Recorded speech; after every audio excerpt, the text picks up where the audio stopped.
that propose them. Thanks. Thank you, Rachel. If they want to accept an amendment, they can. They don't have to. But if your amendment is going to be presented later to the delegates, we have to have we have to capture what the text is and get that organized correctly. And no doubt we'll be calling you later to make sure. But that's Eleanor's function. It's important, I think, for a lot of the work that we'll be doing today. And I hope I didn't. Oh, and I'm timekeeper as well. And I've talked too much, so let me just tell you that this is for question and answer time. It is also for making amendments, and we're going to do each group is going to have 12 minutes. Each resolution is going to have 12 minutes. If you have a question, could you use your Zoom controls to raise your hand? And I need to stop and hand it over then to my colleague for this occasion, is the chair of the Mediation and Law Committee for the AEU, and can help advise us if we need it, but is also past president of the AEU and an ethical clergy leader as well at the New York Society for Ethical Culture and for Long Island. Richard Coral, please take it away. Okay, thank you, Carolyn. So this is really a fast go-round for all the programs, so I'm not going to do really any talking. Just the ground rules are this: to make it accessible for everybody, we're going to have kind of a strict 90-second introduction by each presenter, and the rest of the 12 minutes will be open for comments or questions. So we're hoping that the 12 minutes can be a little bit guided about what the issues are, and we'll still at the same time give people an opportunity. I just want to add that from the Washington Society, Trang, the former president, did a wonderful comparison. So I'm going to put that in the chat when people are talking to make it available to everybody. Okay, so the first presentation we're going to have is the one brought by the interim executive director and promoted by the Susquehanna Valley Society. No? No. Oh, Bergen. Thank you. That's what questions are here and comments are for. So the first one will be Kurt Collier, who is the leader of the Bergen Society. Okay, take it away. Take it away, Kurt. Hi, everybody. I, of course, here the leader of the Bergen Society, part-time leader of the Ethical Culture Society of Silicon Valley, leaders of several other societies, including Riverdale, New York, part-time in St. Louis. Founder of the Austin Ethical Society, and I come from an organizational development background, which is what I did for the last 15 years for two very large, fast-growing nonprofits that started with 2 people, and we grew them to about 15 to 17 employees with about somewhere between 2 to 15 million a year in assets. And when I came back into ethical culture congregations, I looked at the math. I'm pretty good at that kind of business math, and discovered that most of the old 1950s congregation model, as you know, is no longer sustainable. Only about 9% of your donations should cover your society. And for most of you, you're operating in there the 80-90%. And because of that, you've had to cut down on leaders. Most of the leaders are now just part-time, or you don't even have one. You don't have a full-time religious education person anymore like we all used to have. There's no social justice chairs, no administrators, all that's gone. And we've just kept reducing and reducing and reducing our programs. And I worked for networked organizations for 20 years. And I also looked at our model, the fact that we give money to our auxiliary organization. Well, that's the 90 seconds. So if you want to use the rest of the time for comments, then or not. And the problem with that is that we give all the money to that organization, which is not in the capacity to do that. And so what we need to do is to strengthen all of the individual societies. That's something we've done successfully here at Bergen, and closed our debt, brought in 300 new people a year, have probably the most diverse youth program in the entire network. And we'd like to see that offered to other people. And so we sent around our proposal and hope you all got a chance to check it out and watched our videos. Oh, very good. questions? So if anyone has any comment, question, had an opportunity to look at it before, I mean, one of the big structural changes that you have is really moving everything back to the societies. The board would be reconstituted to have a delegate from each society rather than have a small board, though, right? That's correct. We are a congregational polity. The AU doesn't have the power. We have the power in their congregations. We need to go back to what we had for many years, which is one representative from each society making the decisions, because right now we're following the dominance culture idea that only a few people get to make decisions for large numbers of people. All That's right, not sustainable anymore. And we need to move back into a representative program like we do in most communities of color that I operate in. Tom has a question. Go ahead, Tom. Hey, Dom. You're muted. Come on, you're muted, man. My apologies. Hey, My Tom. apologies. Yeah, Kurt, love lots of different aspects of your proposal. I'd like a clarification. In the proposal, you referenced the PowerPoint that you gave to the President's Council, and within that, and in your talk, you talk about how it would be preferable to have a strategic plan as opposed to an organizational development plan. Is that part of your overall proposal? And could you talk a bit about the differences between the two? Thank you. Sure. There's no reason to hire an organizational development specialist. We don't need one. We already have enough organizational development people in the network as is now. A lot of us have done that for a living. The plan is to get someone to make a plan. We can't keep sliding back downhill after that. We actually have very successful models at several societies. Several of your congregations have models, and what we need to do is go through our business stress test and just develop those kinds of things. We don't need another person here making yet another plan where just a few people do that. It needs to be all of us working together. So those plans are really for the societies themselves, the stress test, not the AAU, you're saying. So yeah, each of the society needs to go through a stress test, which is what I ran peer assessment Great. reviews for other I'm organizations. going to jump in. John has a Thank you. question. Sure, John. Hi, as most people know, I'm one of the folks who would become a society rep. I'm at large now. I'd become one of 25. And I think your plan would give us a role of logistical support and helping with grant writing. So our role would change, at least theoretically. The board has a leadership function currently. I see that you're proposing that Bergen and yourself would step into leadership for the next year. I'm wondering how you would make that work with the board officers. Would they also be in a support function? Yeah, I saw that in your proposal. That's not what I'm suggesting whatsoever. There would be one representative from each of the societies, and the AU would be reconstituted from that.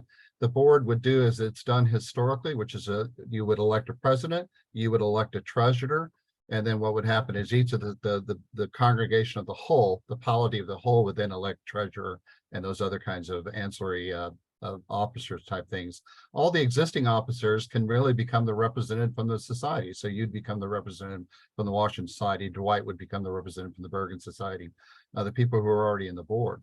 We just need to have more people at the board, because if we're going to be doing training and grant writing, the idea is the AU should give more money to you than you get back. We have the wrong position where we're giving them money. That's not how network organizations Your work. slide The way says they that work Bergen is that would the be money flows charge. out of the AU, not into the AU. Sorry, Your John? slide did say that Bergen would be in charge. It did imply, I thought I understood it actually. That's part of its appeal, I think, is a leadership from Bergen. Yeah, so the polity is that the societies would show expertise. I have expertise in grant writing. I can raise quite a bit of money through that. I've already raised 60,000 in the first 6 months I was here. I can show people how to do that, and we can stabilize your societies to do that. So we have successful models at several societies that we would just bring together. The Bergen Society just has some expertise in some areas, and we'd like to take the role in those, because we're already going to be doing the work. We just like to extend that to all your societies and make a committee of the whole from that. We have a question from Condra. Hey, great, thanks. I'm curious, Yeah. so for societies that that are already sort of have a declining population, maybe older population, grant writing is something that's pretty intensive. How are societies going to figure out what sort of programs they want to, if they want to sort of go down this path of, having more intense, having this as a bigger part of their funding mechanism? And what sort of programs, how do they figure that out? Yeah, and it's a good question. I mean, a lot of societies are struggling and they're smaller as the way now. That's the reason why we want to offer the support. As part of this, there would be, as you saw in the proposal, there'd be these quarterly workshops we would all go to collectively. There'd be a group grant writing program. You only need a couple people to run a nonprofit. It's been seen nationwide. I'm going to introduce models to the ethical societies where two people can deliver on millions of dollars worth of resources into their community by just training people on how to hire in more people, hire in more staff, all that be covered under the grant, just like we do in other places. Sorry, I should have been clearer. What do societies do if they, under your plan, if they don't want to sort of go down this path? Like if that's not the model. If they're not interested in the model, they're not interested in the model. They don't have to, we're a congregational polity. Each society can decide whether to participate in the AU or not. That is our polity.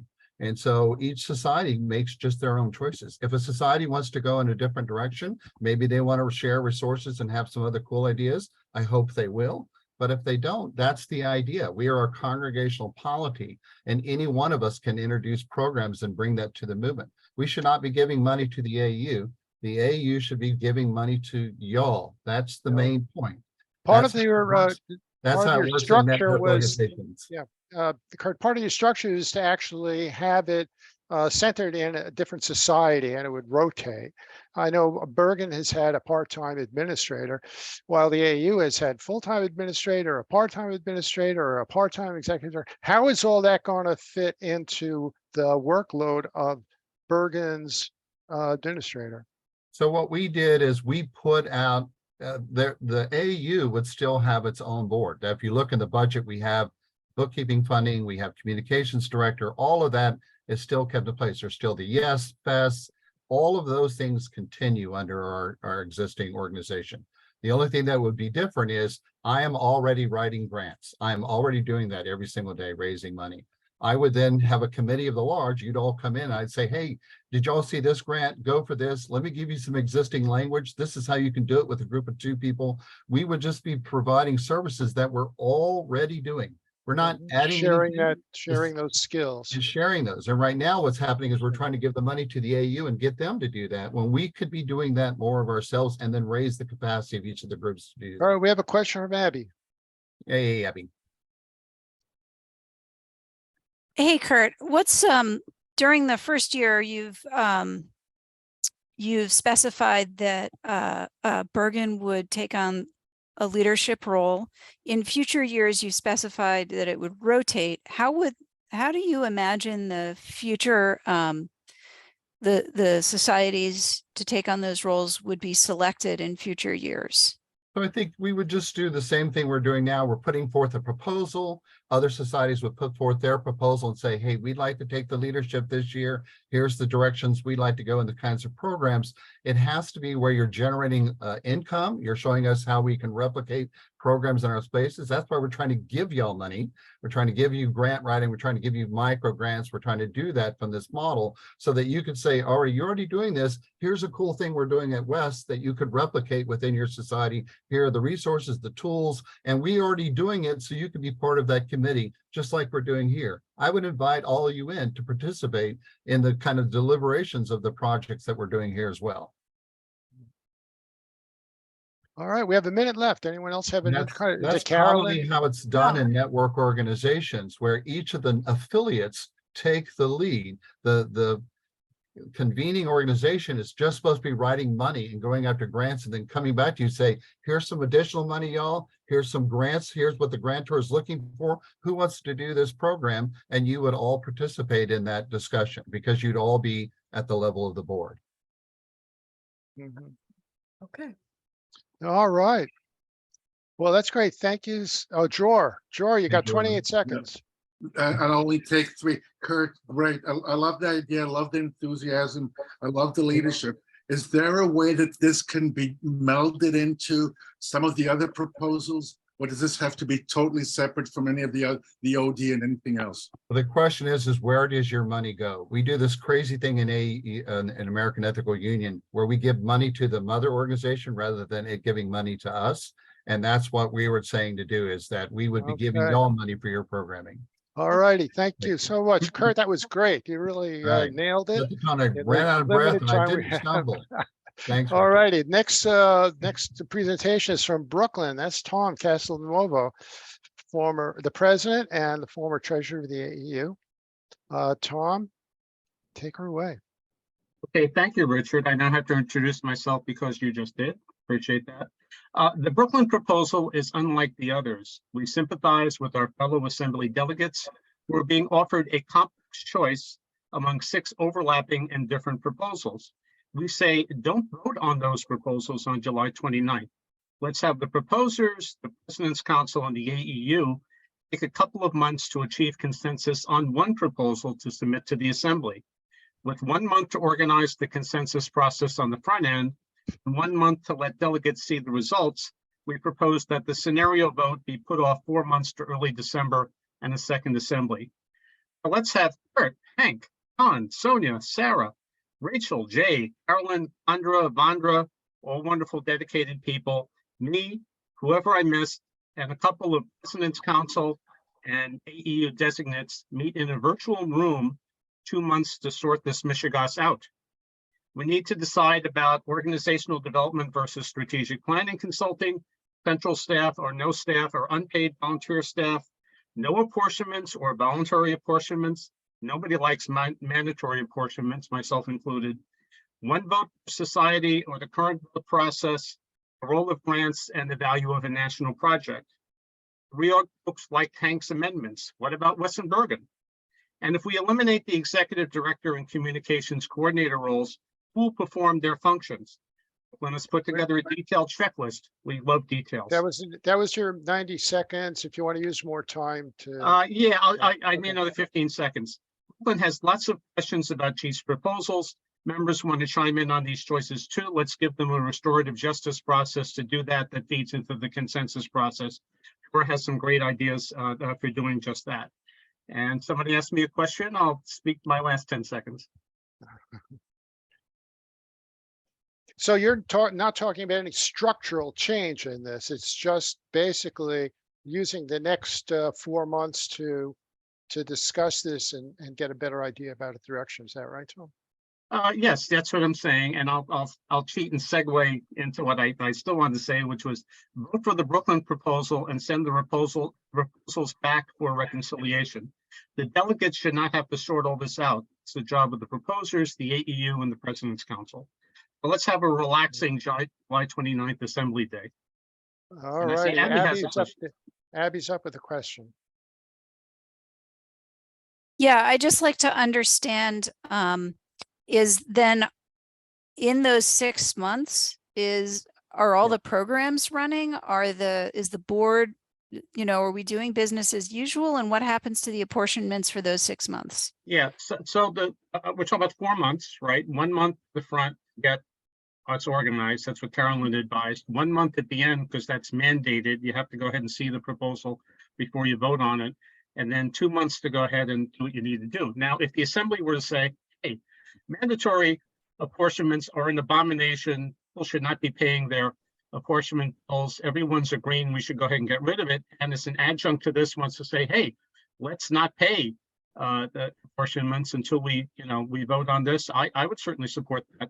That idea. The financial pressure on society should not be what's driving us making this kind of decision. Yeah, well, the one thing that's common among all the proposals is everyone stops paying their apportionments. So I think there's some clue in that. I'd like to see one that says, well, we want to increase our apportionment because we want to make this a real program. Yeah. One thing I want to comment, again, I was treasurer before, is some of these positions are not as expensive as you think. We're not talking about a full-time executive director. Historically, we mostly had a half-time executive director. It costs about $60,000. And then the communication coordinator position costs $53,000. And the ED was able to go ahead and bring in fundraising dollars and the like. So voluntary apportionments might help. It's all about salaries. Chandra, go ahead. Chandra, please. Tom, so thanks. I'm curious, how do you see this being sort of better than a plan where there is a consultant who's tasked with having conversations and serving a broader swath of the membership. Yeah, so I think as you heard from Kurt, there's a disagreement about whether we should go ahead and have a strategic planning consultant or an organizational development consultant as per the reorg plan. Let's sort that out, understand the difference between the two, and make sure we're all on the same page before we go ahead and move forward. Now, had it been the case that the only proposal that was out there instead of the 6 that we have right now was the reorg proposal, I would have supported that and say, hey, let's move forward on that basis. But that's not what we have right now. We have 6 different proposals, and we need to go ahead and sort that out and not have that be a burden on the delegates. Mhm. Yeah, as you say, not, The judgment, yes. That was my punchline at the end. Yeah, no rush to judgment. yeah. Okay, anybody else have any particular questions? Hank is raising a hand. Are you? Okay, go ahead, Hank. How would we pay our bills during this period if we don't have any apportionment going in? Are we closing down the office and selling the furniture? Are we getting rid of the archives? Are we firing all staff for the 6 months? How does this work?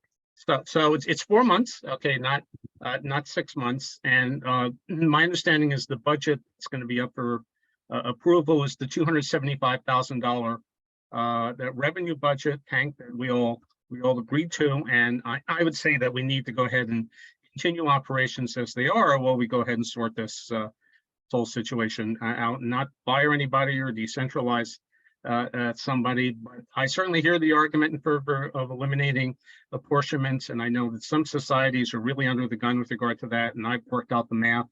Glad to share that with folks, and I think we could go ahead and eliminate apportionments right away if that's the will of the assembly. Joanna has a comment. Go ahead, Joanna. Joanna. Joanna, oh, go ahead. Thank you. I like the idea of finding a consensus rather than having 6 competing proposals. Who would be managing this process of finding consensus?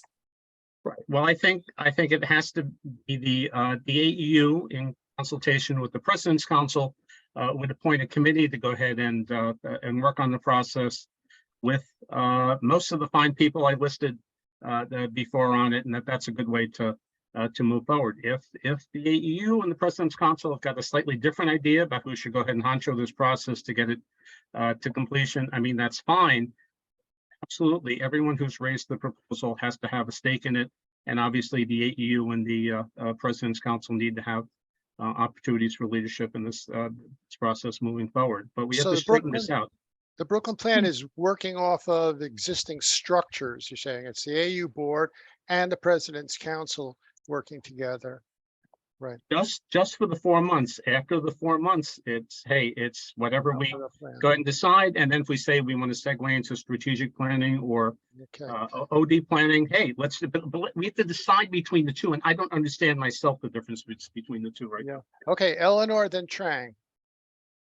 I'm wondering if there would be a requirement that the president of each society present the plans to their societies and have their own town hall on it, report back to whatever to the President's Council, I guess, with the results, and then the President's Council go through those results. So 2 things on that. In Brooklyn, we're engaging our memberships in just such a dialogue at the platform dates on the 16th and the 23rd, right?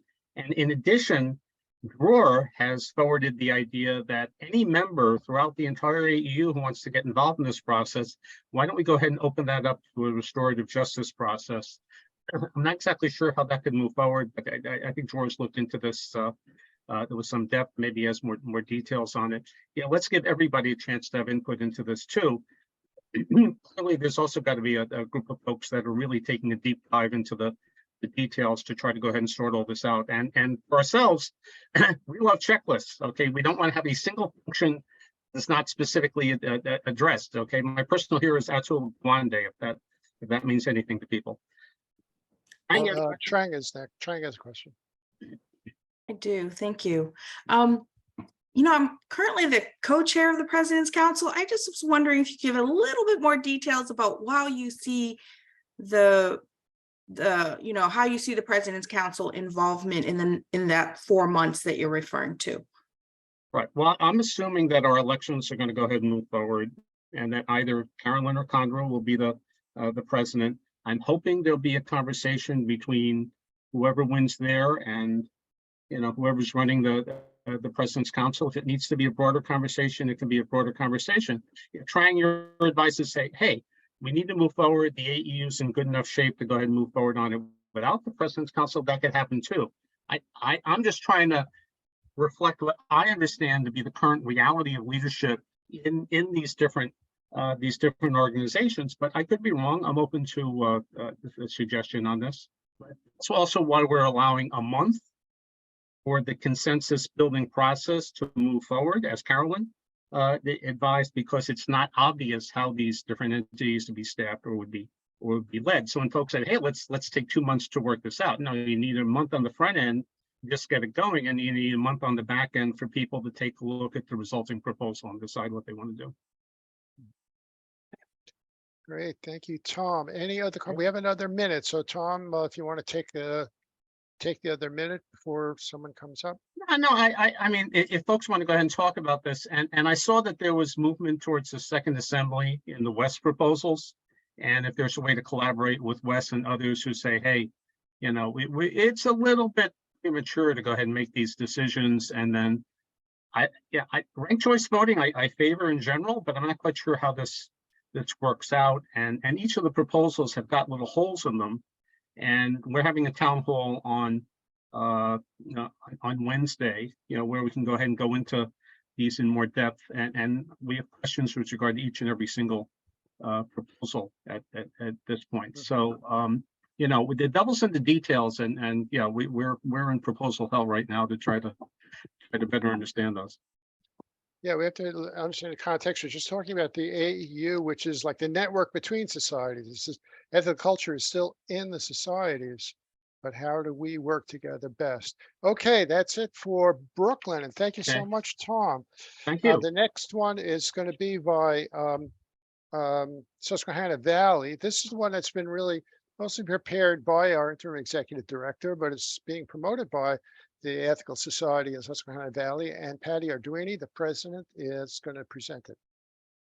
Or will Rachel present? That's you. No, I am. Go ahead. Thanks, Richard. Yes, I was going to do a screen share and show some slides, but in essence of sticking with time, I've decided not to do this. But I do want to say that as I've listened and have been reading proposals, I do think that this regeneration model can take in all of these really great ideas and take a 12-month period of time to discern, to see what resonates with individuals, with societies. So it's 12 months of planning, picking, and choosing.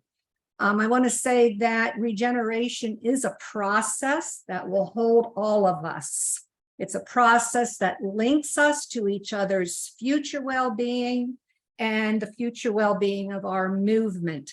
Now, some of the areas I want to discuss here, it's the structure, the benefits to our societies, a process and timeline, and some operations that will be in the 12 months will be explored. There is a budget comparison that Rachel worked up, and I'm sure Rachel can talk about that question and answer time. But the structure of the regeneration strategy maintains the 11-member board of directors. Well, An you finished in executive. 90 seconds. That's 90 second long. Oh my so we're- goodness. but Okay. Yeah, moving, So moving. it went quickly. So this executive team of officers and teams who are represented by delegates, just like everyone here, who can join a team and be part of the change by representing your society and contributing to this regeneration during the next 12 months. So I'll stop with that and open it up to questions. I do think everyone's had plenty of time. I've been doing this 18 weeks of people hearing about this idea. So yes, so it's opened up now for questions. So if anybody has any questions, well, one thing that struck me, Patty, while waiting, is that this plan has a structural change. It does make a change on the board, and it divides the board into an executive team and then everybody else. Everybody else just meets quarterly, but the executive team marches ahead. How important is that kind of a restructuring? I know, Rachel, you would better be able to answer because you do work on the board and know how the board functions now. If you could address that. I think in terms of changing to quarterly meetings, it gives more time in between for the teams to operate together. And board members will be on teams and societies will be on teams. Those will roll in and out as is needed based on the plan that you all put together. I know that there's a lot of concern about the executive team, and maybe that's not what you need. And that can also be figured out during the regeneration period. All right, I'm gonna have to jump in. We got 4 people lined up for questions, so I'm gonna jump in there. So Condra, then Emily. Hey, Patty, thanks for presenting. I'm curious because you're the first president of a pretty small society to sort of speak to these scenarios. And I guess I'm wondering, what is really the appeal for your society as a society that, probably has a lot fewer resources than NYSEC or Bergen, and just sort of share like what this would mean for you. Sure, yes, but definitely we are a small society, and I think often might be overlooked, and the fact that we are in a very rural part of Pennsylvania. So we really feel that this is an opportunity for our voice to be heard among all of the other delegates that will be working in the teams, and that we really feel that we can be part of how we're going to move forward. So it doesn't always appear that the largest societies and the oldest societies are framing what a smaller society in small communities, is able Okay, to I'm do. gonna rush in with Emily and then Kurt. For the process or plan of hiring an organization development consultant, do we have individuals or firms in mind, or do we have an idea of the timeline that it would take to develop the RFP description, whatever, review candidates, and then actually select and hire? Right. So there is a timeline, and by the beginning of August, the board will be completing and distributing the job announcement for the OD consultant. They plan to hire by October 1, and this will be a decision, and the entire board will be involved in that hiring process. Okay, Kurt, then Liz. Yeah, Patty, thank you. I think Yes. you and Condra kind of beat me to the punch a little bit. Certainly for a small society, I can understand how a centralized organization like an AU assembly auxiliary can support, but for much larger societies like ourselves, who really don't get, we pay in thousands and thousands of dollars and get very, very little in return for that. There's the idea that we would need our money for our individual societies. But my question for this plan is, if we just continue to pay into that plan and we don't get any benefit out, it's really also unfair the other direction, that the large societies like New York, Bergen, St. Louis were pouring in tons of money, and it's all being used to hire an organizational development person when we're already doing those programs. So how does it serve the bigger societies also? And which is, I totally get it, that for a small society, it's great to have that kind of partnership, but that can be offered under the proposals as well. Yeah, and I think, Kurt, thank you, for that. I think, having this year of discernment where we're hearing from big societies, small societies, the older societies, that these are things that will be brought to the table. And it's hopefully, that we're going to work together and come up with something that is going to best suit us moving forward, thinking of the future. Thank you. Yeah, but then Kurt had training as through the AU and experience at Riverdale and at NICEC and other AU societies. Liz and then Eleanor. You're muted. You're muted on. You tried. So I just want some clarity on what Patty was saying, like representation. If I heard correctly, Brooklyn actually proposed almost a 30-person kind of representation to make this decision, including the President's Council and the board. Bergen proposed a 23, all societies being represented to make these kind of decisions. But I heard, Patty, in yours, it would kind of be 4 people. 4 people, and then quarterly, 11 people. Okay, yeah, so yes, I did say it would still be the 11-member board of directors, an executive team of officers, and then teams made up of delegates, and those teams will, come and go. So I don't know if Rachel can address that further. The Well, maybe she can decisions explain- are being made by the board, Liz, just like they are now.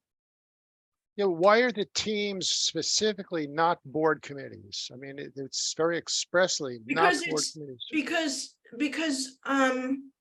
we're doing something different. And teams are a more modern approach to organizing based on projects. So there'll be a project and people who have expertise and who are interested and have passion for the particular project that this team is working on will join and have a time limited project that they will do with deliverables, and then they will disperse into another team or take a break. It also gives people time to work intensely on something and then stop, because that's the way our lives are. So is there a governance advantage than not having them be board committees?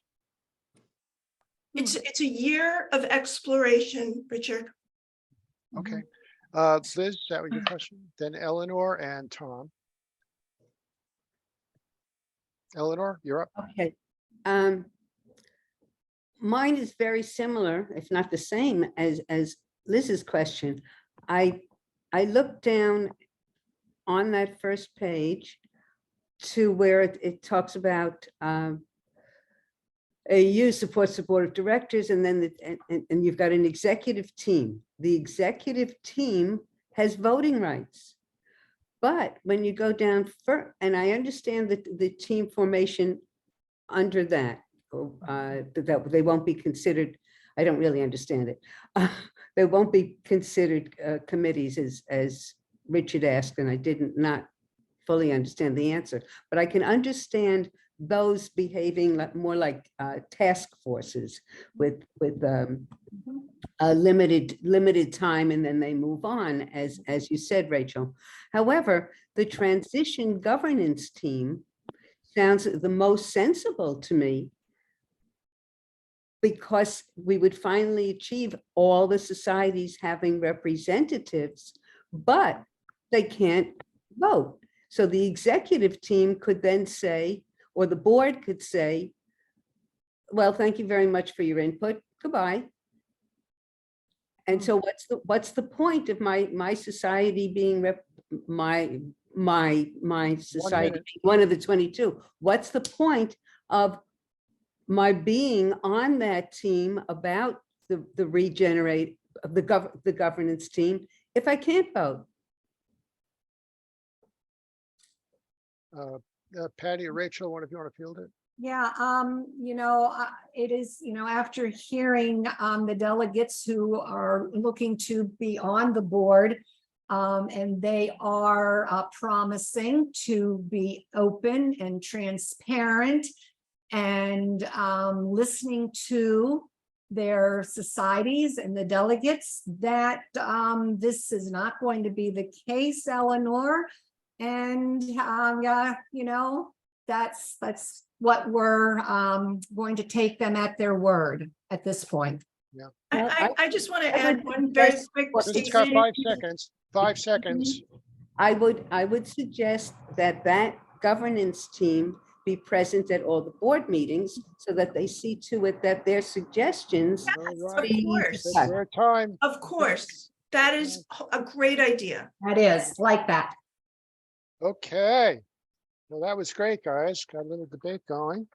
And the next one we have is the Novus plan, and that's going to be presented by Hank Gassner, longtime activist in the AEU on the Finance Committee for many years, and with a great historical background in the AEU. So Hank, tell us about the Novus plan.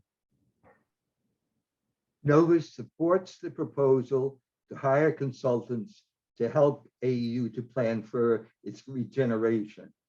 While a pause in some AEU activities may be useful to allow time to work on considering reorganization, we propose continuing work on some high priority activities to benefit member societies, such as assistance for our Sunday schools, which have been hit hard by COVID, providing some leadership support to small leaderless societies, maintaining our website, and completing leadership training for any current trainees who have not completed it by the end of this fiscal year. Continuing some normal work will help the consultants to observe the strengths and weaknesses of our current organization and recommend improvements. Finally, crucial decisions such as whether or not to close the AU national office should be based on the results of the organizational development studies rather than precede it, and whether all adequate alternative arrangements have been made. I oppose making apportionment payments optional or mortgaging our future by relying on drawdowns from the leadership fund beyond the 4.5% proposed in the regeneration motion. That's the 90 seconds, actually 2 minutes. So any questions or I have one clarification question for you, Hank. Originally, the description was that it based itself on the regeneration plan, but added in these ongoing functions. Are you supporting the structural changes that the regeneration plan proposes? For the time being, we are concerned with what is being done in the meantime, and we don't think is required to stop a few ongoing crucial programs while this is going on. So the Novus plan continues the important programs, but does propose the structural changes that the regeneration plan is. That is to say, the board changes, or does it not? That's just the question. We are relying on the expertise of Rachel and the people who working with as far as how to do the regeneration. What we are concerned is we don't see the need to stop work. Got it. Great. And also we are, we don't see a need to to at least close down the AEU office meanwhile. Right. Okay. So Contra, then Kurt. Oh, I think Eleanor had her hand up, or was that? No, from- Eleanor says from before. Okay, I have a question / comment, and because some of the other programs also or scenarios also call for us continuing what we're doing, and I'm wondering if do we know? I know, like, we only had 3 young people attend the YES conference last year, and that our ethical education leaders seem to operate fairly independently. So I guess I'm wondering how much When we say like stop AU operations, are we really preventing them from continuing to network, right? Because societies or people can still work across teams. And then in terms of leader training, how many leaders are actually in the pipeline? And if there are none, I guess I would think like maybe this would be a good point to not continue a program to allow for rethinking or reimagining of what that could look like. So I think that's probably like an open, like for any plan that has that's calling for continuing operations. What do our operations look like now? All right, what is there to continue, Hank? Let's start with the leaders. I support not hiring new leaders in training. There are 3 ongoing leaders. We're not sure how many of them will have completed their training by the end of the fiscal year. And any of those who have not completed their training, I would say we give them time to complete their training. For the ethical education program have been hit hard by COVID. I think it's one of our important activities for attracting new people. And I would say that working together with an ethical education consultant would be useful to support them while we're going on, while we're doing the planning for the future. The fact there are only 3 people from YES who had attended is a sign of the problems that we've had since COVID in getting with our Sunday schools, and certainly helping to plan a future YES seminar.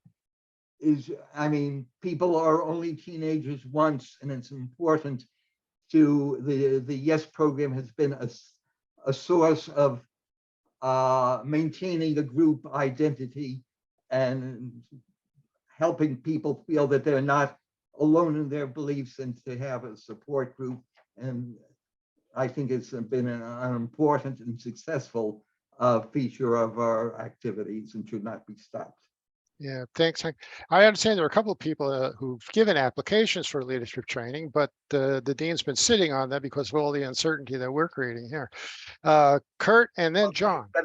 But I'm supporting the proposal to not to put new people in the leadership training program, and that we would be looking at revising the curriculum and improving it so that if a year from now, hopefully there would be a better training program that they could go We're to. down to 4 minutes. Kurt, then John.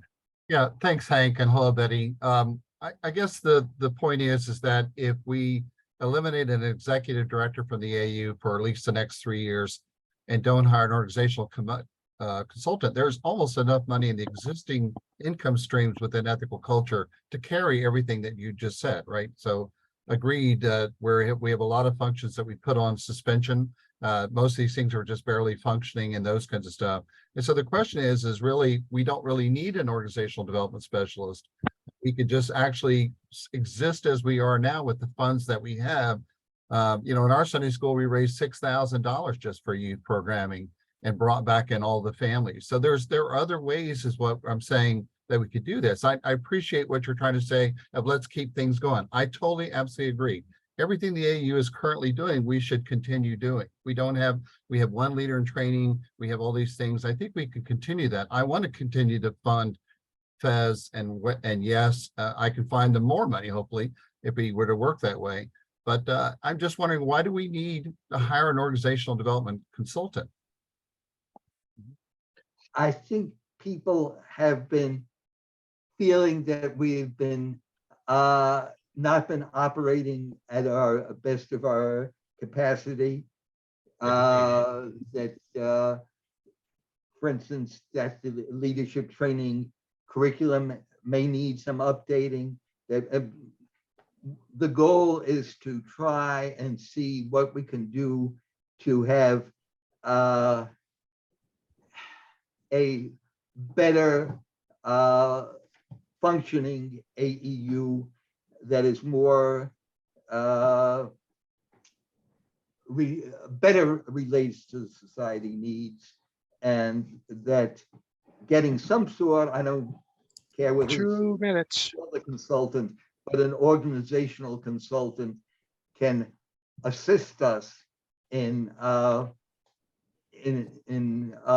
figuring out how to do a better job. John, go ahead. John, where'd you go? Hank, here we go. Hank, like me, you've been around long enough to remember when the AEU tried to run things and run programs as an all volunteer orientation. So I imagine you're familiar with, Rachel's vision, which has a board and executive team and other teams that are working to do really deep dives and engagement to change the AEU. But you're suggesting we're also going to be keeping committees going, I gather, and keeping programs going without an executive director. And I'm wondering, how do you imagine that could actually work? How could we support our programs and staff sufficiently under that scenario? I am not proposing that all programs continue. I picked out some selective ones that I think have enough momentum or can proceed while the work on the reorganization is going on.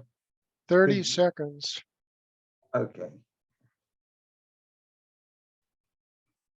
Go ahead, finish up, Hank.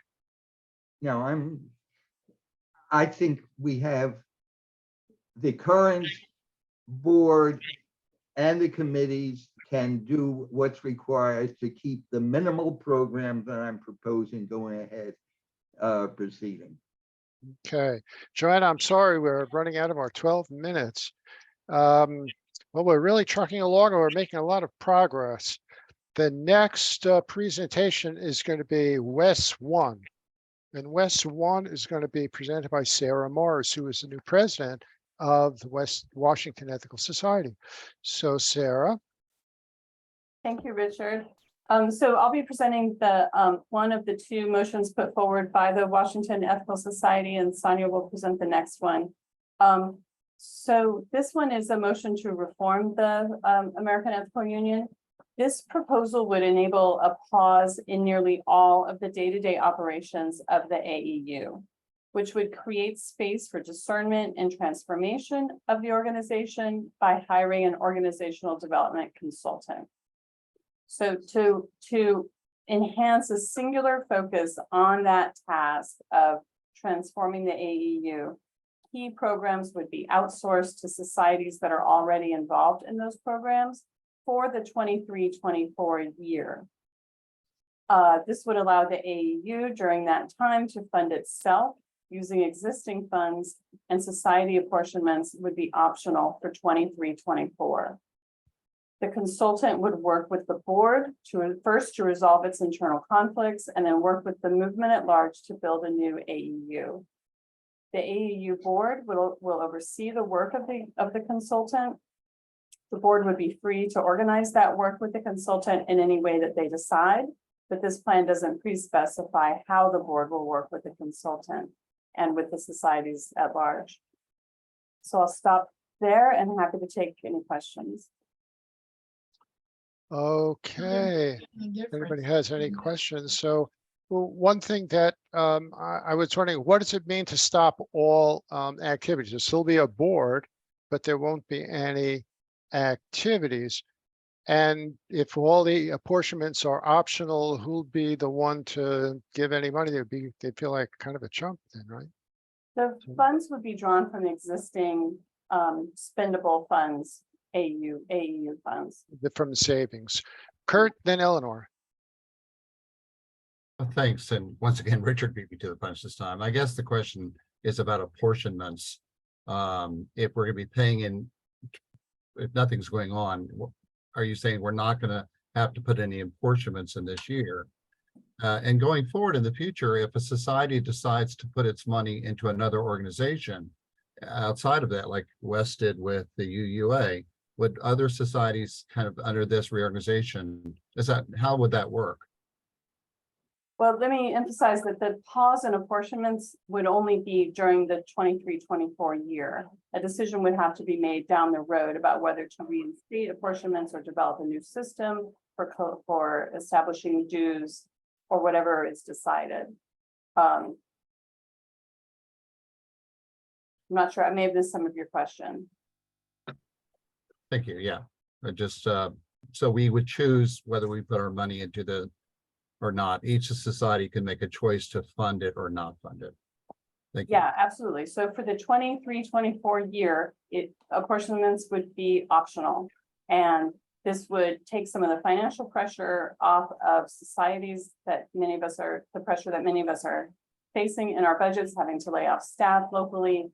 And then going forward, there would have to be a decision made and a plan for how to handle apportionments going forward. So this proposal is only for the coming year. So why do you think it's better than, say, Hank's plan? Hank's plan continues to have some activities. What is the advantage to be gained by stopping everything? Can't you think while you're going? Is that chewing gum and walking at the same time? I'm not sure we can, right? I think the task of reforming the AAU is so big and complicated that it's really best to really clear the board, so to speak, clear the deck in order to focus on that challenging work. Now, there are programs that have already been mentioned that we don't want to see them go away. And so this motion would support those via contracts paid for using existing AEU funds to specific societies that are already doing work on those programs. And those societies who receive contracts could additionally hire staff to help with programs. And again, that would only be for this coming year as a holding space while the AEU does the work of reforming. And then depending on the shape that the AEU takes going forward, they could be either returned to the AEU or continue to be supported by a specific society. Okay, so Eleanor, then Liz. Okay. I don't know that any of the plans excluded our hiring an outside person. It seemed that they all have. No, Kurtz does not. Oh, okay, thank you. Thank you for the correction. Because it seems in looking at these really well thought out plans that we've got a lot of expertise within the 22 plus, or is it 23 societies? And that if we have a team of representatives, able and experienced representatives from the society working on this. Why do we need to hire somebody? Why do we need to hire an outsider? My thought exactly. Well, I guess that's something for delegates to consider as they decide which scenario to support.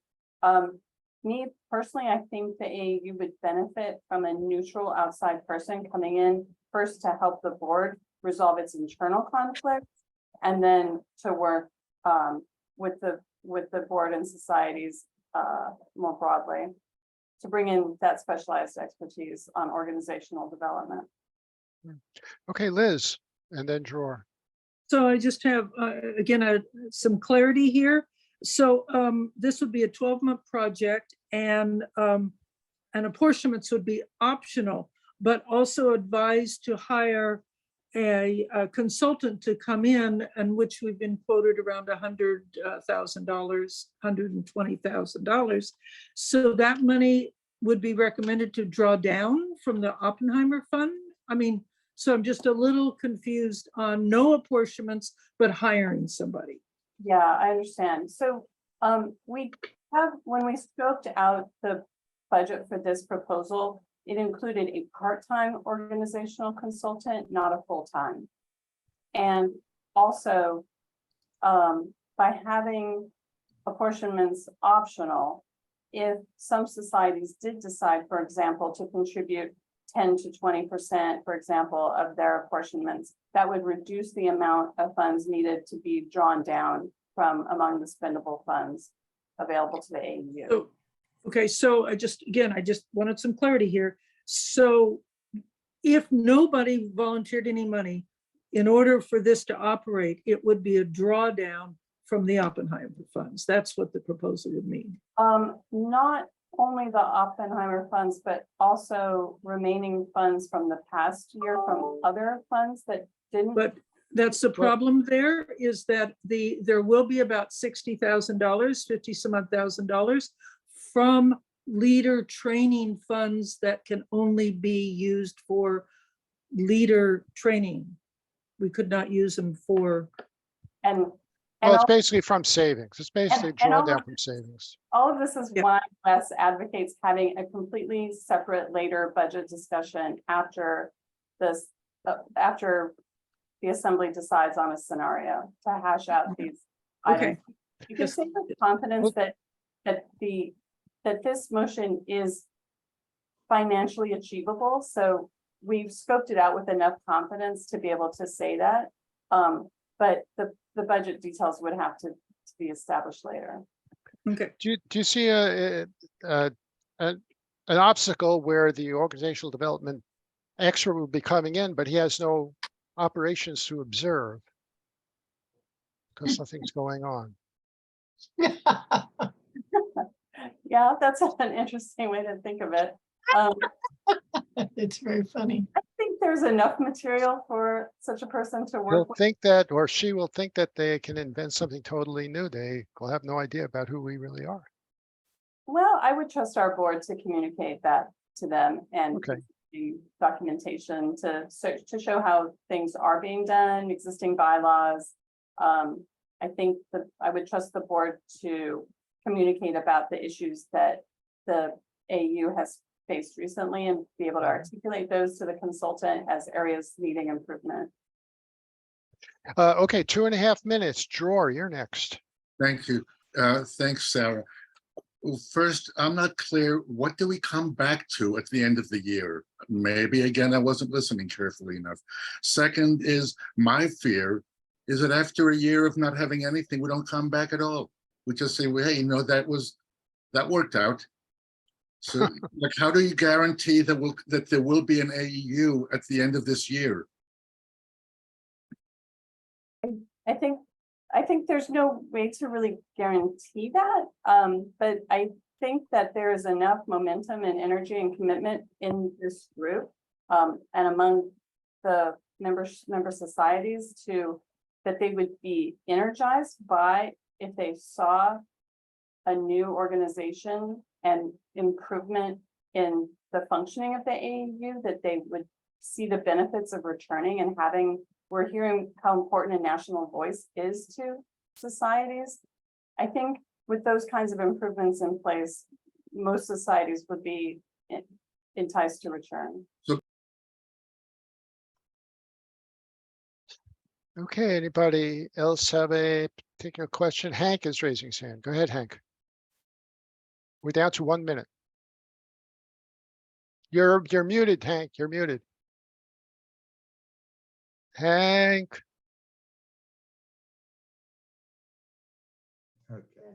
Okay. Go ahead. During this 1 year, do we sell our office furniture? Do we get rid of the website? What do we do with the archives? How do we function within the year, or do we function and then have to start all over again at the end of the year? Who answers the mail? Yeah, it depends what you define as functioning, I guess. There's so many possible aspects of that. I think those decisions would have to be considered first as the budgeting process, hopefully subsequent to making a scenario decision. and then by the board. Okay, that's time. That's time. Great. Thank you so much, Sarah. That was a great, clear presentation. And Washington has 2 presentations. One, this is West 2. Is this going to be Sonia? Yes. Okay. Sonia, past president of the AEU. She knows from what she speaks. All right. So this one is called Reimagining the AEU as a Society-Led Organization. And it responds to the idea that some folks have had, like, what if we get rid of the AEU? What if we just focus on the operations of our individual societies and have sort of a loose connection between them? And it emphasizes the importance of the member societies and their relationships with each other, and radically downsizes the AEU to a minimum level of activity where it's mainly fulfilling its legal obligations, and also focusing on working with the National Leaders Council on issues relating to leader training, leader certification, having a successful career path for our leaders, because we feel that the leaders are very valuable. One would choose a proposal like this if one thought that societies were mainly interested in their own internal functions and were not really interested in spending time working together in the broader movement, spending all this time with an organizational development consultant, figuring out a future shared path, and also addresses the concern that our societies may not be able to agree on a future shared path, which could lead to a negative outcome in a year with, some societies deciding that whatever the group as a whole thought, some of us are just going to quit because we don't like it, right? So, anyway, sort of concretely, to answer some questions, it eliminates the apportionment system. It elevates the function of the President's Council in serving as a hub for the cross-society collaboration. It has the whole organization being volunteer run, with the question, if there isn't sufficient volunteer energy to do something, is it really that important? Then it sort of gives us this pause for a year, like many other proposals, so that at the end of that year, at next year's assembly, we would know, are there things that actually we really want to be working together on more? Do we want to, sort of move forward in a new direction after we've seen what it would be like to have a totally minimal central organization and be focusing mostly on our own societies and on different collaborations between those societies through the President's Council? So, there you go. Okay, thank you. Questions, comments, inquiries? So what kind of structural change does this entail? Does the reimagining plan entail? Any? So this does not actually have any structural changes. So it maintains the existing board structure. It does put most of the committees on hiatus, with the exception of the Board Development Committee, which is necessary in order to nominate, nominate board members and officers for future assemblies.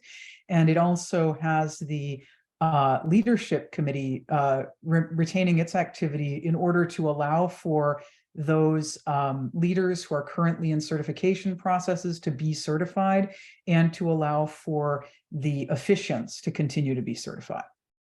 Patty has a question. Yeah, so and this is true of all of the plans out there, wondering, as a small society, we get our 501c3 status through the AEU. Is that something that will continue to be offered? That is part of what I mean by minimum legal requirements, right? Okay. So that kind of thing would continue to happen. Thank you. Yeah, that's right. If we broke up the AEU, there'd be no 501c3s. Tom is next. Yeah, thanks, Richard. Hi, Sonia. So sometimes people are under the impression that executive directors and communications coordinators are expensive people. So a half-time executive director, which is what we had with Bart for the most part, although obviously things got much more complicated with else passing $60,000 a year, and then the communications coordinator cost $53,000 a year. And then the executive director was also a point person with regard to doing fundraising. And brought in historically $25,000 more than the current administration's bringing in. So the two of them together cost about $88,000. And now you've got societies like ours who would be willing to go ahead and pay voluntary apportionment. I know of some others that are willing to go ahead and pay it. Is it sort of a matter of principle not to go ahead and have any central staff? This could be paid for through voluntary apportionment, or are you open to voluntary apportionment as an option for moving forward? So first of all, this proposal is entirely open to amendments, changes, etc. I do think that we should seriously consider whether money that comes into the AEU through voluntary apportionments, through donations, should ideally be spent on staff, or whether it should be spent on making grants back out to our societies to do things that we consider important. Well, go ahead, Tom. Did you have another comment? No. I think again, this is something that has to be worked out. You get another reason to have a second assembly and to try to come to consensus here, because I can easily count 20 issues that we have to work out, and that we should take the time to do so. And a lot of volunteers are busy with their own societies. So how do we get someone to do double labor and work on the AEU? Having a paid staff for administrative functions was a discovery made over and over again. Kurt, and then Carolyn. Sonia, I want to elevate a couple things you said. I mean, part of that is right. We're already paying in thousands and thousands of dollars to the AU, and that money could have been kept in-house, and we could do a lot of the functions amongst the Maryland societies as well, too, which is what was done in the past historically. Even when I came in, there were outside individuals who helped to carry things. But I also liked your last thing. I mean, the primary purpose of a network organization is to generate money. That should be their only thing that they're doing all day long, is generating money and sending it back to the societies. Do you agree with that statement, or halfway agree with that statement? What do you think is going to be the purpose of the AU? So honestly, this proposal does not take a position on that particular issue. I think that a lot of the things that you've had to say are very valuable and interesting. And I feel like we should definitely be talking about that role and whether. What are we voting for with this reimagining plan? What would come out of a positive vote for the reimagining plan? So what we're voting for here is the opportunity for our member societies to really take a step back and say, can we achieve the things that we want to achieve through collaboration with each other? Could we share a communications staff person among several societies? Whatever, could we do these things among each other, or do we need a stronger role for a central organization? And I'm not convinced that we can figure that out until we've tried it, right? Or at least we should think about the question of, can we figure this out without actually trying it? Because the way that we currently experience an awful lot of the AEU ought to be doing blah, right? The AEU should be doing this, should be doing that, should be doing this other thing. Why isn't the AEU doing that? We get a lot of negativity about the function of the AEU, and totally decentering the AEU could help societies to see, oh, actually, we really do need that thing, and we should figure out how to provide that again. Carolyn. One thing of the many things that you said, it may have been a throwaway, but it was a line that just struck me when you talked about giving responsibility for much of what the AEU is doing to volunteers. and saying if there's no energy or willingness for volunteers to do the task, is it worth doing? And I thought about that because this has been a year of struggle to find volunteers to do. Offering a suggestion to the board, oh, we could volunteer to be speakers in various societies, especially small societies that have trouble getting programs, and hearing the response, that's too much work. Or hearing somebody else say, oh, I put in too many hours, it's really stressful, I'm putting too many hours a week in on doing this volunteer stuff, it's too much. And talking to a member of the President's Council saying, oh, you know, we have committees, you could really serve us well there. Who wants to be on an AEU committee? It's too much work. And that is not meant to be a negative framing of the fact that volunteers are scarce on the ground. Volunteer support is precious, but we sometimes are in danger of burning our volunteers out. So I hope we think about this very carefully as we think who can do the work for us, and is it important enough to do? Sorry, that was a comment, not a question, but thanks, Sonia. Well, should I go on to Joanna? Or Sonia, do you want to comment? No. I don't Okay. Like concept of taking the AEU out of the center spotlight and putting it back on the societies. I think so much attention is being put on the AEU when the societies are struggling and their energy is going to this organization that I hear so many complaints about. What are they doing for us? And so the idea of the AEU taking a break makes a lot of sense to me. I'm not sure the idea of putting all this attention on restructuring the AEU makes as much sense as the idea of having the societies networking together and fulfilling most of the functions of the AEU. The one function I would be concerned about would be communication. We have a website. We need to have that going. I don't think that's a volunteer project. Thank you. Yeah, that's a really good point. So that is one of the things that the board would really need to focus on, as is laid out in the proposal, that they would be responsible for figuring out how to maintain the website and figuring out how to do communications as core functions that the AEU needs to continue to do. Also, some of you may not be aware, but the AEU's Google Workspace is shared among a number of societies, and so maintaining that would need to continue as well. Well, okay, thank you so much, Sonia. And that is all the presentations except for one, really. There is one that sort of stands behind all of them. If we think about the AEU as an organization, as a corporation, anyone who's had experience with an organization, it's a living organism in many respects. And you can't put every living organism into deep freeze. Like you can't put your cat in the freezer while you're away on vacation and then come back.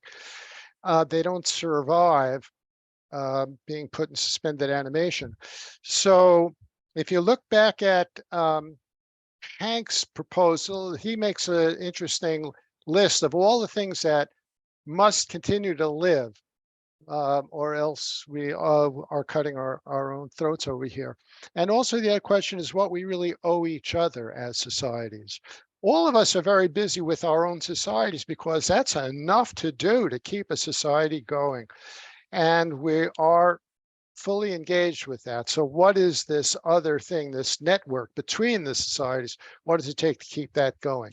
So I want to suggest that there is another option, and that is the none of the above option. And I'll tell you why that's a real option.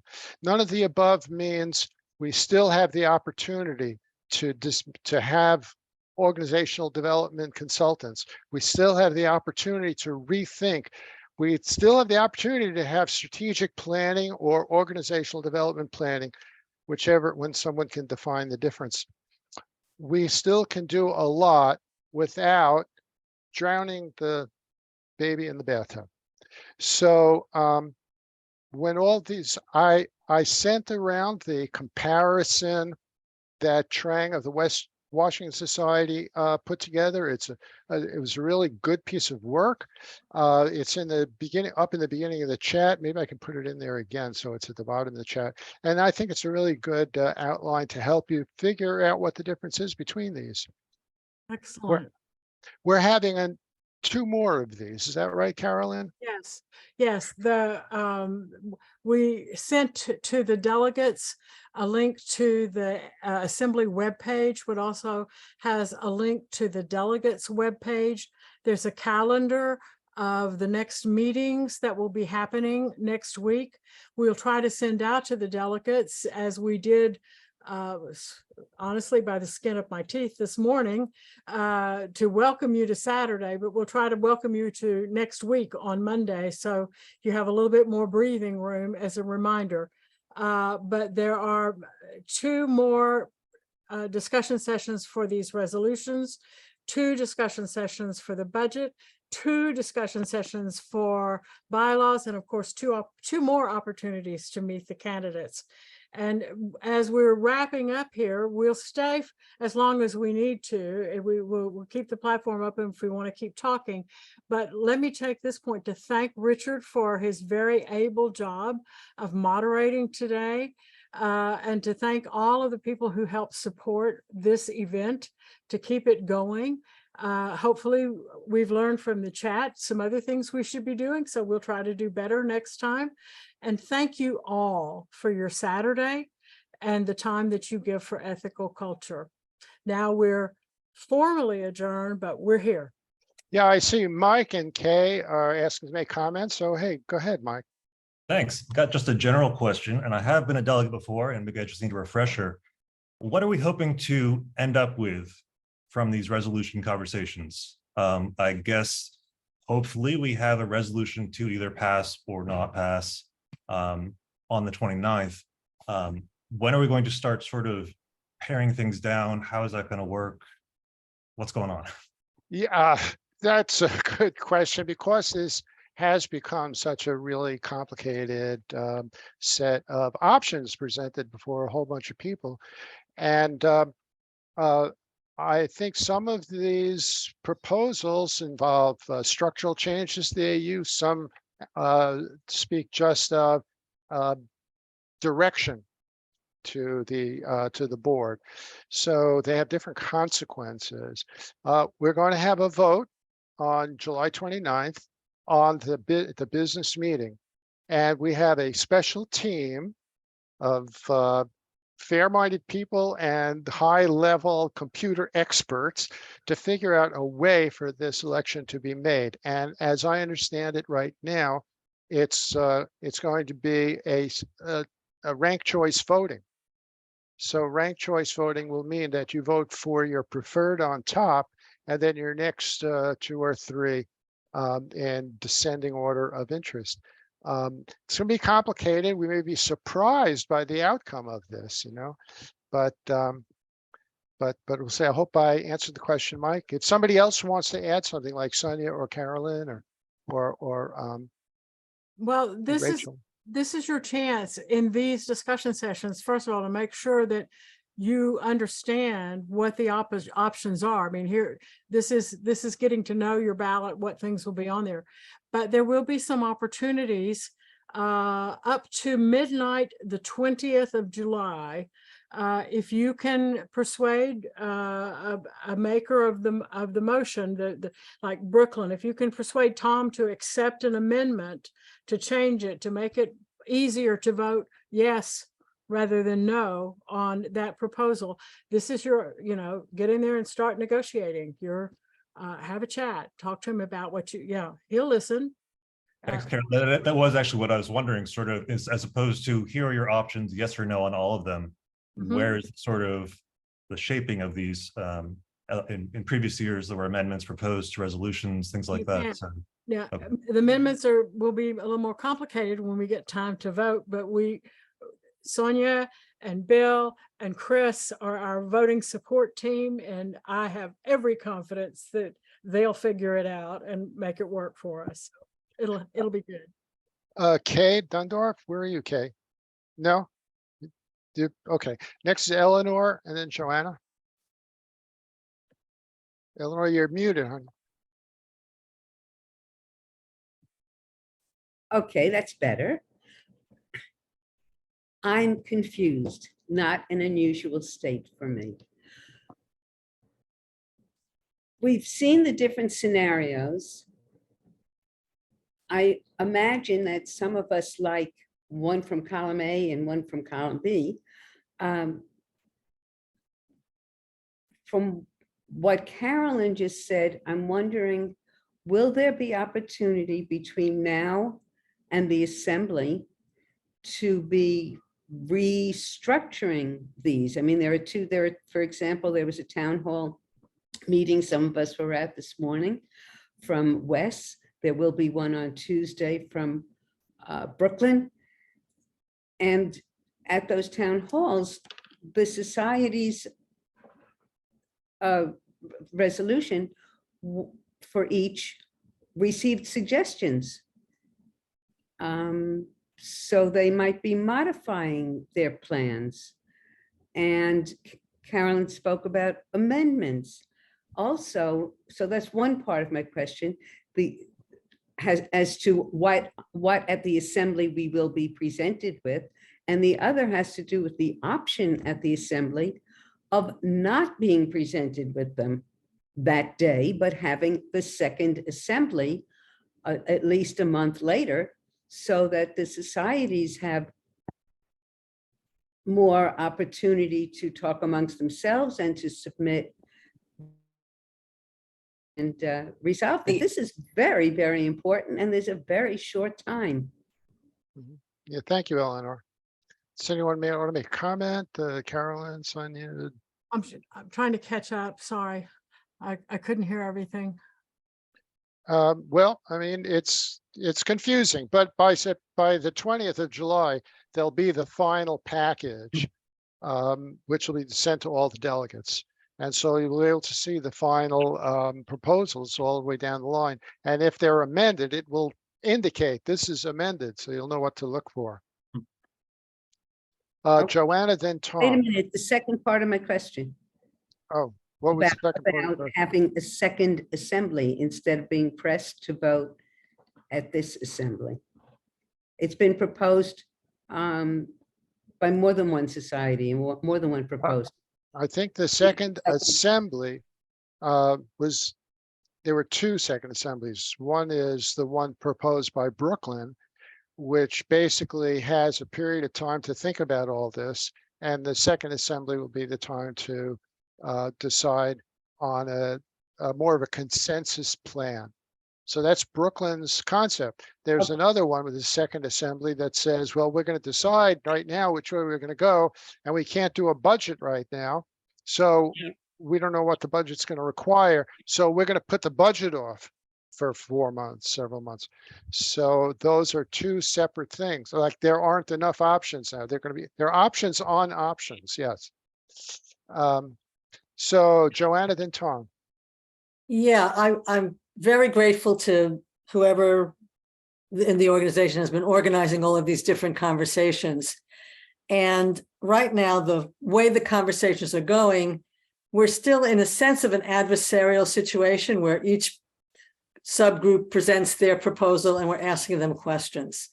But there's another model which I would love to see happening, which is the people who are making these proposals, maybe with some kind of moderator, how can they get together and see how they can massage some of these proposals so that there's fewer proposals and more agreement? I'm really worried about this, the idea that a majority is going to say, okay, this is the one we're doing, and everybody else is, as we said, possibly going to go, well, you know, I'm leaving, goodbye.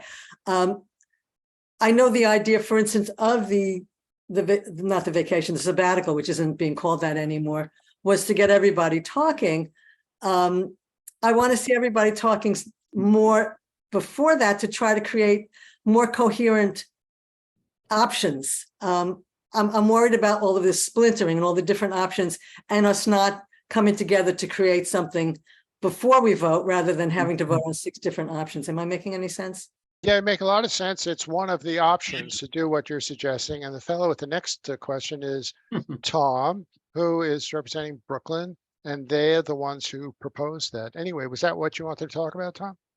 Yeah, well, the thing. So yeah, Joanna, that's exactly what we're talking about in Brooklyn. Let's go ahead and take all these diverse proposals, make a real effort at achieving consensus, except it's going to take a little bit of time, a month to go ahead and get our act together, 2 months of hard negotiating, bargaining, analysis, what have you, to come up with a consensus proposal, and then a month to get that consensus proposal out to the delegates. But the Brooklyn proposal is exactly what you're looking for, Joanne, I think, with regard to that. Now, Carolyn, if you could talk about the sequence of votes on the ballots. My understanding is that the votes to go ahead and have a second assembly or to go ahead and table the discussion on the scenarios as sort of a subset of the Brooklyn proposal would be done prior to actually doing the ranked choice voting on the proposals themselves. Could you talk about that?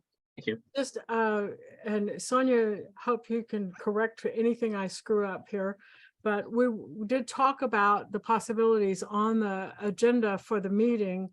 And I'm going to share my screen so that you can at least see. This is on the delegate website. Hopefully I'm sharing the right thing. And you can see that there's some initial items to deal with.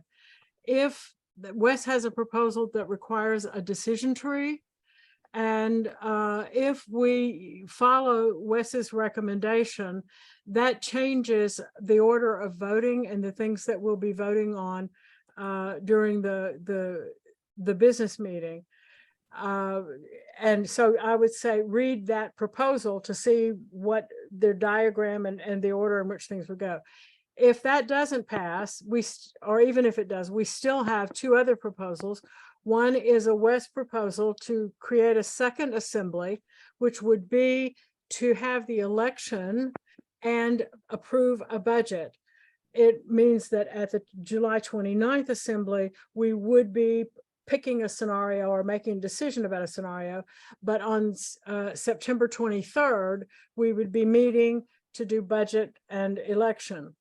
The BSAC proposal, we're going to pull out the motion language of that whole resolution that refers to the second assembly, that says, wait, we can pass the budget, we can have the election on July 29th, but December 19th is when we would have the next assembly and all of the processes that are outlined there.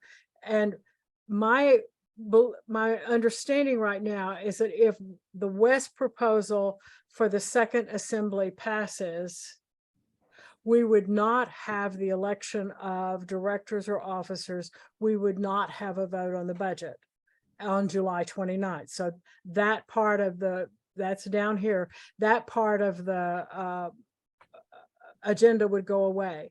If the BSEC proposal passes, to have the second assembly on December 19th, we would not be choosing among the resolutions. The work would have to happen in time for the December 19th event. So item 9 would be removed. So that's my understanding of how we're going to proceed through this. As we learn more, and the voting support team tells me more about how they're going to do ballots, it may change a bit. Sonia, you're smiling at me. Is it okay? I want to do yeah. No, I was just smiling about the challenging situation that this whole process puts forward for the voting support team. Chris Kamen, Bill All, and I have been having a super fun time figuring out how to write ballots for this. Yeah, you guys are heroic. They are, yes, totally. We are so in your debt, even now, that you would be willing to do this. All right, we're going beyond our time, but we still seem to all be here. So let's see what John has to say, and then Patty. Thank you. One of the things I noticed in the AEU bylaws is that a special assembly can occur, but it can only be called by the board. And I knew from my own society that we had a provision that our own membership could call a meeting. And so it occurred to me to see if New York law has a provision about that. And it does. And the New York nonprofit law says that delegates can, of their own accord, at any time, call a special assembly by petition of at least 10% of the people eligible to be delegates in the assembly. And so I learned that that's roughly 100. And so the West membership on the 26th overwhelmingly approved authorizing our delegation to sign such a petition. So I took the initiative to create one, and we did circulate it. And most or all of our delegates signed. We picked up one or two people from the Triangle, someone from Asheville, a couple of people from the Chicago Circle. So we collected a dozen signatures, so 10% plus one or two. And this morning we turned it over to we kind of have two secretaries, to the elected secretary, Dwight Panozzo, and the acting secretary, Anya Overman. And board action is moot. And so I actually withdrew a motion that I had for today's board agenda to this effect because it was no longer needed. So I'm hoping that our secretaries will go ahead and do that. We did request the date of September the 23rd for elections and budget.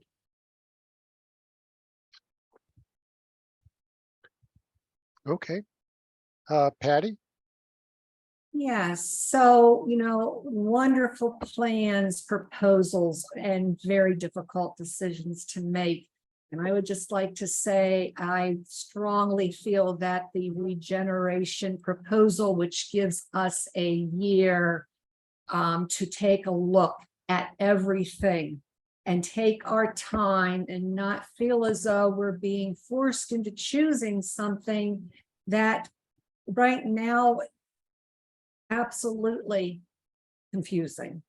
That's all I want to say. Well, stopping everything is a choice too. That's a problem. Putting everything to sleep. Tom, then Jan, then Liz. Yeah, thanks. First, I think our intention was to have the second assembly on December 14th, not December 19th. We don't want to mess with the Christmas holidays. Then let's see. Oh God, this has been a long day. What else was I going to talk about? Oh, the heck with it. We should end this. Good night. I want to hear from Jan. Jan hasn't spoken yet today. I just wondered whether any scenario changes our fiscal year. Is this year's budget going to stay in effect through September 30th? No one said anything about changing the fiscal year. Okay, so the funds allocated will be available. Yeah, I guess, yeah. Through the end of September, right? Thank you.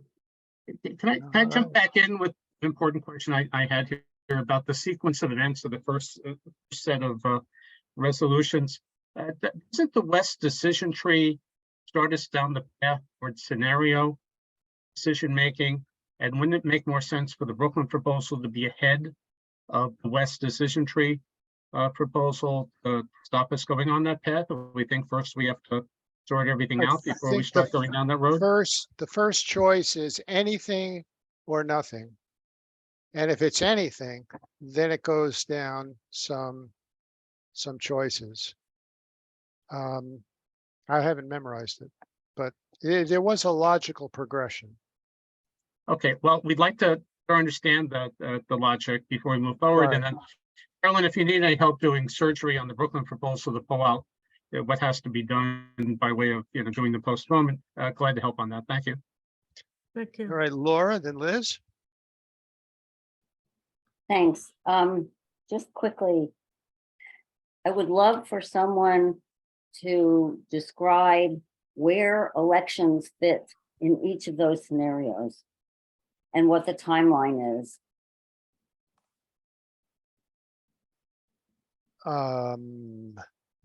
I think almost all of them continue to have board elections on July 29, but one of the Washington ones puts it off. Is that right, John? Is it the Washington one puts off the elections to September 23? Yeah, that one moves. Yeah, I think Ours so. does too. If we point to having more than one person, obviously there has to be a future Right. election. Oh, right, and Bergen's changes the composition of the board, so it actually structurally changes it. So those two change the election date. So we would have the vote on the scenarios before the election of the officers. And that's how July 29 will go, right? Yeah, Carolyn is shaking her head. I think that's Yeah, so. and we've also, we had split because of the configuration of the officers, some of whom have to be elected to the board before they can be officers from the election of directors. And but this morning we got a message from Ken Novak that he was withdrawing as a candidate. And so we may or may not continue to need to split. Well, there's another one, isn't there? The one running for treasurer? He's also not on the board yet. The treasurer candidate, Anthony Pantajos, it has to be elected to the board. Right. Yeah, and would be like that. Right. So that we still have, Sonia will figure it out. Yeah, that's gonna be a long day. Right, but just, Richard, to clarify something, currently there are only the number of people running for board positions as there are open positions. So therefore, everyone who's running is guaranteed to be elected. Oh, okay. All right. So that clarifies that very good. Liz and then Eric. So I just wanted to clarify something and something Rachel just put in the chat. So if there's a scenario that you said, I absolutely would vote for it if this was changed, that you then petition the author of that scenario to accept an amendment that would be presented later. But the date for that amendment to be presented back to, I'm not sure who it's presented back to, I'll say the board, back to the board, or has to be by the 20th. So you have the option of petitioning the author to accept an amendment, but that must be done by the 20th. They have to of agree this to month. it and agree to that change by the And send submit it in back by and the submit it back by the 20th. And no sponsor of a scenario is required to accept any or all amendments offered. That's up to you if you want to accept it. Negotiate it. But if you don't accept an amendment, it might still go forward. So Right, I just wanted to comment on that because the rules that have been published on the AEU delegate website do not require all amendments to be approved by the sponsoring group or organization or person. Like any matter of business, an amendment can be put forward with or without the consent of the author. Well, then it's not a friendly amendment, then it would have to be voted on as an amendment. And then if the amendment passes, then voted on in its amended form. Are we allowing amendments on the floor? No. There are rules about this that have been published. And so you can read up on it on the delegate website about exactly how that works, but no amendments from the floor. All right. Okay, Eric, and then Eleanor. Thank you. So the Bergen proposal was submitted by the Bergen and approved by the Bergen Board of Trustees. So, yeah, I'm not sure that Bergen would be, I mean, we're not going to have necessarily a meeting before the 20th that would enable us as a society to make amendments. So we'd have to figure out that internally. Right. If something was recommended for an amendment to the Bergen plan. And if you thought it was a good idea, right? And if you thought that right. sells to your people, right? Again, just another sort of wrinkle in this. But I guess my question, and John, I'm sorry, I haven't had a chance to really fully study the decision tree, but I guess I'm curious as to how that dovetails with ranked choice voting on some of these business matters. Thank you. John, you want to comment on that? The motion's coming from Wes, so I wanted to recognize Sarah Morris, our president. Okay. So the decision tree motion is a way of taking a stepwise read of the room. It's not currently a read of the room about the specific issues that are common across many of the motions to reform the AAU.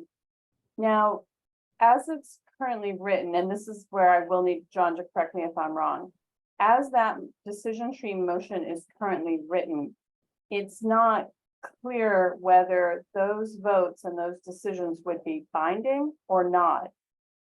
Our sense, I believe, if I'm speaking correctly, John, is that we would want them to be non-binding so that it would be an efficient way to get a sense of the opinions of the delegates on those key issues, step by step, in order to inform how we think and talk about the various motions related to the reform. So we think it's an efficient way of getting toward consensus. So you're talking about a straw poll, if you will. Sort of, but in a decision tree kind of way. Okay, and I And it- guess a follow-up is, would you consider, I mean, do we think there might be some value in a straw poll on each of the proposals? You know, I think that the elegance of the decision tree is that so many of these decisions are contingent on each other. I'm not sure a straw poll would really accomplish that as efficiently as going down the decision tree, because there are some things you simply don't have to decide about if you choose option A versus B. And I'm sorry, I don't have it up in, so I can't give the examples, but it follows a logical sequence of things that need to be decided, and they are contingent on each other. So that's why why it's structured as a decision tree rather than straw poll on independent issues. Yeah, can I comment on that briefly, Sarah, as well? Is that okay? Yeah. Yeah, like one of the points of the idea of the decision tree, as Sarah was pointing out, is to emphasize to all of our delegates that we actually have things in common, right? If we have a straw poll on each individual proposal, we're emphasizing our differences rather than emphasizing the ways in which we are coming together. And I think that's one of our goals with the proposal is, oh yeah, we actually all agree that it would be a good idea to do blah, blah, blah, or at least most of us do. So there you go. Thank you. Ideally. I'm going to jump to Carolyn and then Eleanor. Carolyn may have a procedure. Oh, okay. I'm just gonna say, yeah, I'm not muted. I'm gonna say that the 2023 voting procedures state document was revised as recently as this morning at the board meeting. And so the copy that is on the delegate webpage is slightly out of date. And I doubt that we will get a new copy up until Monday, but hopefully Monday morning it will be there. I will, in my Monday greeting for the week to delegates, try to attach it as a document to that email so that you have the newest version, and because the board is not planning to meet between now and assembly, it will be the final version of the voting processes for that. It will tell you things like there will be no amendments from the floor. So all of this negotiating and horse trading needs to happen early. We have not set up any meetings where you can do more than what you're doing today. Oh, sorry, Richard, do you need to tell me something? No, I was waving to Sunny. Oh, waving. Okay, hi. These meetings will continue to we're trying to be fair, give everybody an equal opportunity to consider equally the proposals, asking your questions and things like that. But you might want our sponsors might wish to make themselves available, maybe put their emails in the chat or something like that, or give me permission to include their email addresses in one of these greeting letters to say, contact Eric and Kurt if you want to propose some changes to the Bergen resolution, or ask more detailed questions. I think we can easily include the chat from today in the mailing to the delegates so that you all have that. Transcript is a little harder, but we're being recorded. And within a day or two next week, Jake has been remarkably efficient in getting these out. This will be available on probably on our YouTube channel. And you can go back and listen to your favorite parts and find out, did she really answer my question? What was that? So hopefully you'll have more than enough resources to evaluate what you've heard so far. You have another opportunity next Saturday in this similarly kind of structured situation. But again, if you talk and confer during the week, who knows what you can come up with. It might be something useful that you want to, for changes you'd like to make. It is a hard deadline though. Midnight on July 20th is the end all of amendments to anything. We can amend anything, but still not after the 20th. Okay. I think we're done. We're only 22 minutes over. Well, So I think we did good work. Thank you, Carolyn. Carol. Thank you so Thank you, all much. the presenters. Really appreciate And you all being here. We'll see you over the course of July. Thanks, Richard, for keeping us on track. Yeah, good job. Good job. Okay. All right. Bye, y'all.